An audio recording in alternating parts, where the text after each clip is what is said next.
us on a path to long-term financial stability.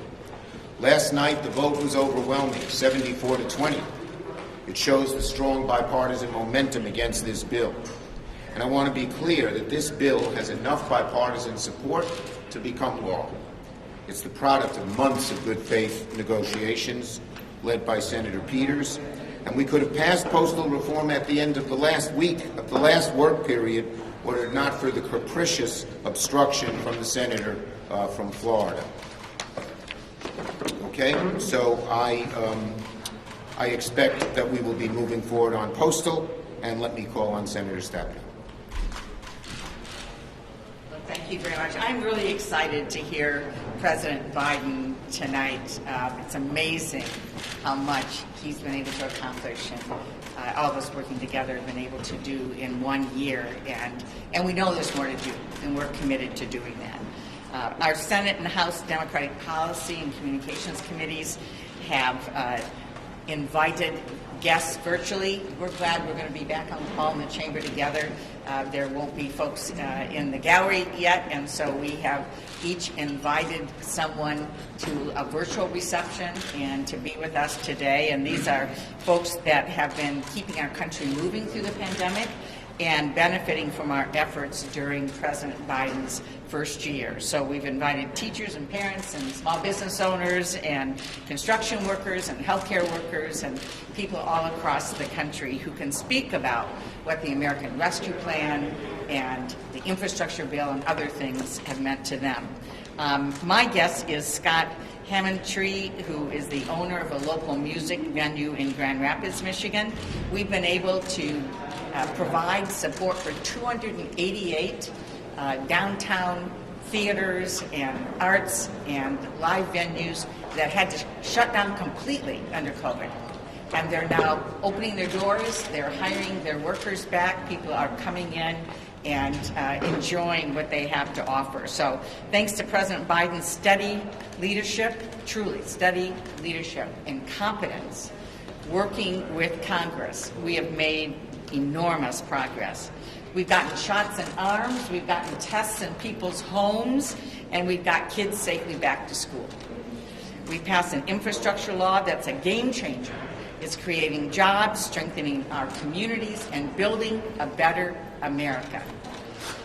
And our economy has seen the strongest growth since 1984. The strongest growth since 1984. But too many folks are still feeling the squeeze of higher costs. And we know that. When you shut down the economy in our country and around the globe, and you see the supply chain challenges and the transportation challenges and everything else that has happened, we understand that we have to focus to get people back in a position where those costs are going down. We know it, the president knows it, and that's why he'll lay out a plan tonight to lower costs for folks while continuing our strong economic recovery. We'll strengthen our supply chains, we'll make more things in America, and like semiconducting chips that are so critically important for our auto industry. We'll press back on price gouging, which is very real, very real. Look at oil and gas prices and what is happening here. They set the prices, and there's price gouging, and I would expect more of that to come. We're going to cut costs for things that keep people up at night. We'll lower prices through competition that helps our small businesses and our farmers and protects consumers. The State of the Union is time to reflect on where we've been and to focus on where we're going. And I'm excited to see our nation moving forward and building a stronger America. Thank you. Senator Carper. Oh, you're not doing postal. Oh. Okay. Okay. So I want to say, because I've been saving this up, neither rain, nor sleet, nor snow, nor fractured ankles can stop Gary Peters from getting the postal bill done. Thank you, Leader. I've been waiting. Exactly. Well, thank you, Leader Schumer. That's right. A broken ankle's not going to stop us as we move forward. This is something that has been literally 15 years in the works, is to reform the Postal Service and deal with very onerous requirements that are levied on the Postal Service that no business in America has to deal with, or no other government agency, and that's dealing with pre-funding health care. A law that passed 15 years ago that saddled the Postal Service with this incredible onerous requirement that costs them money, and as a result of that, it makes it difficult for them to stay financially strong and to be able to provide first-class service to everyone else. We've been working over the last couple of years in a bipartisan, bicameral basis, working with my counterparts in the House, introduced legislation here in the Senate, which had broad bipartisan support, 28 senators, 14 Republicans, 14 Democrats. It passed in the House overwhelmingly a short time ago, and this week we're going to take it up here. I think the American public all agrees that the Postal Service is absolutely vital to this country. They rely on services from the Postal Service to deliver critical medicines, to have small businesses having their packages sent so they can continue to engage in commerce. Postal Service is the only entity that delivers to every single address in America every single day. It is absolutely essential. In fact, it's in the U.S. Constitution. Ben Franklin was the first Postmaster General.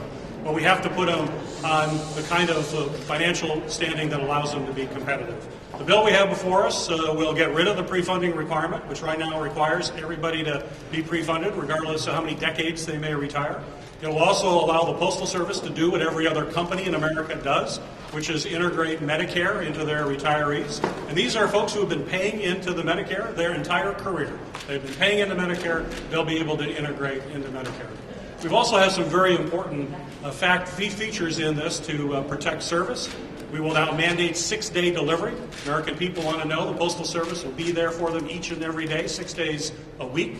We will also bring more transparency to performance, where individuals who are concerned about mail delivery in their area, they want to see what the on-time delivery rate is, will now be posted online by zip code, so you can look to see exactly how the Postal Service is delivering services to you on a weekly basis.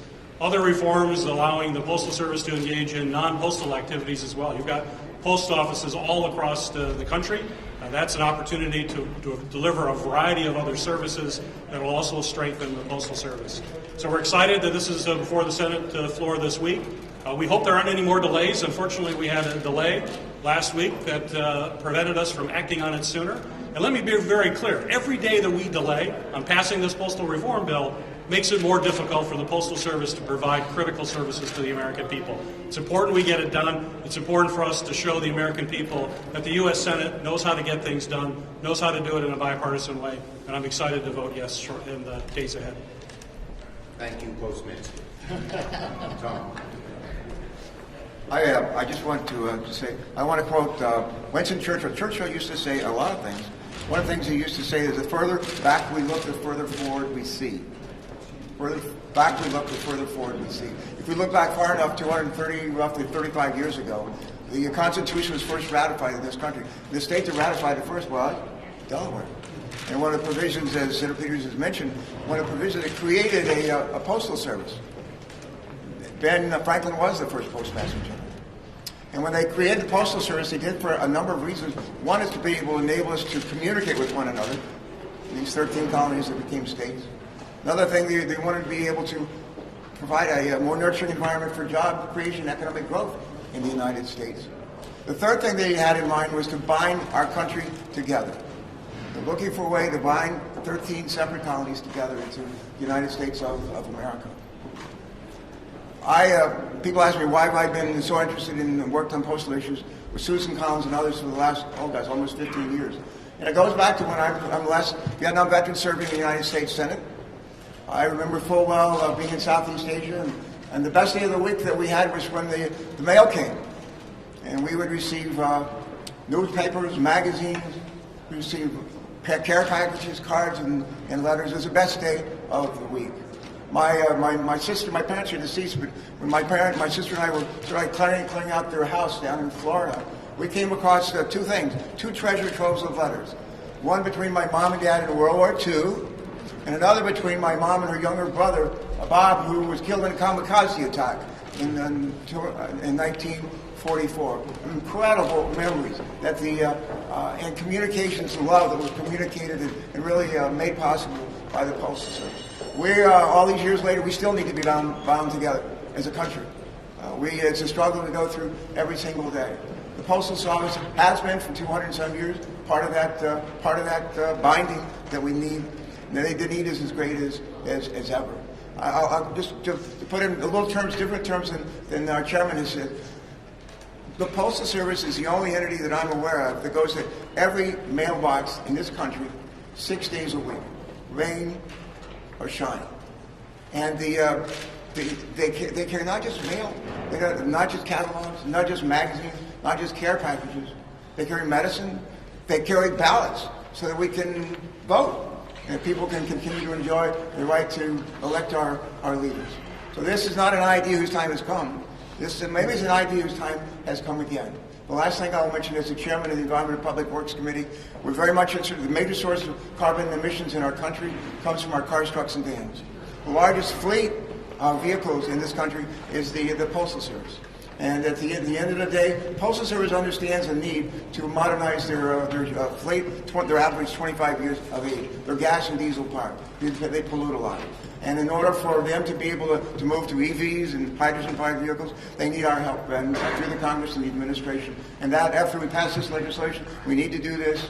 I commend again Rob Portman and Gary for the great leadership they provide. A close follow-up to this is to make sure that they have the resources to go out there and modernize their fleet in a way that provides continued good service, but also a service that does not endanger our climate. Thanks so much. Ron Carver did a lot of great work on this postal bill before. He was chair of the committee before Gary and deserves a lot of credit as well. Questions? Senator Schumer, on the question of the Ukraine supplemental, obviously that country needs urgently. Yes. Republicans are saying that you're refusing to treat defense and humanitarian aid equally outside of the omnibus in a supplemental package. What say you? Can you get this done? Yeah. Well, first we should get it done. Second, above all, we should be bipartisan on this issue. Nothing would make Putin happier than having Democrats and Republicans divided. President Biden has done an incredibly good job on Ukraine. All the naysayers, a lot of our Republican friends wanted us to pass the sanctions bill before the Russians invaded. That would have torn the alliance apart. The Europeans would have walked away. Now we have seen, amazingly, everyone predicted, they won't do SWIFT. They won't do the Russian central bank. But with the European support and encouragement, and they suffer far more from these sanctions than we do, it's all happening. So I believe that President Biden's done a great job. I believe the country wants to follow his lead. I believe the country does not want to see partisan fights. We're going to work on a bipartisan, robust aid package with both military and security needs. There are very good discussions going on about that right now. The best place to include it is in the upcoming omnibus bill, and that's what we intend to get done. Why wait for the omnibus bill? There are some Republicans who are arguing that this aid is needed now. The omnibus bill is the quickest way to get it done. You just put a bill on the floor, you Rule 14 it, you wait for amendments, you wait for agreement. The omnibus is the quickest and most efficient way to get this done. Yes. Years ago, you voted against the Iran nuclear deal. Do you support the effort to revive that nuclear deal now? I think that having discussions on this issue is important. There were problems with the Iran deal originally, and many of us have urged in these discussions the Biden administration to deal with those problems. But I think the discussions are important and good. What do you make of Senator Manchin's proposal to have more domestic oil production, maybe some of these oil leases here, and is that not running afoul of many Democrats who are concerned about the environment? Look, the bottom line is very simple. The U.S. is a major oil producer. We only get 1% of any imports from Russia. And the bottom line is this.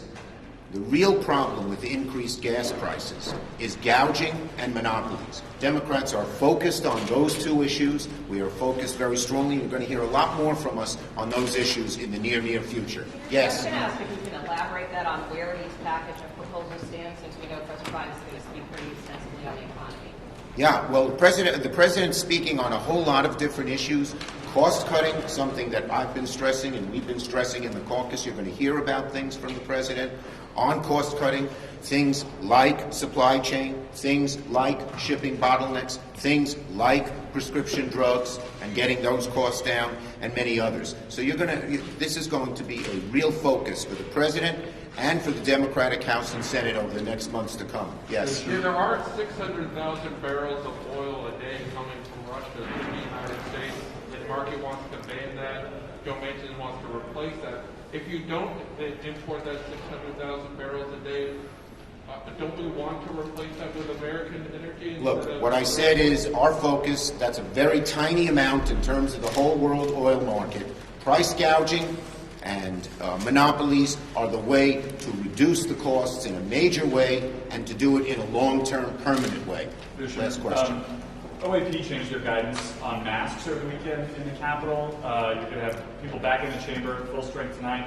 I noticed you guys all came out without masks, but you've also got members who are still testing positive who can't be there. Overall, what kind of message do you expect to hear the President give on COVID tonight? What message do you want to send about where the Capitol is, where the country is on COVID? Okay, let me say a couple of things. First, the President's done a very good job on COVID. If you look at where we were a year ago compared to where we are now, it's like night and day. And that's because the administration has done a good job, and the American people know that.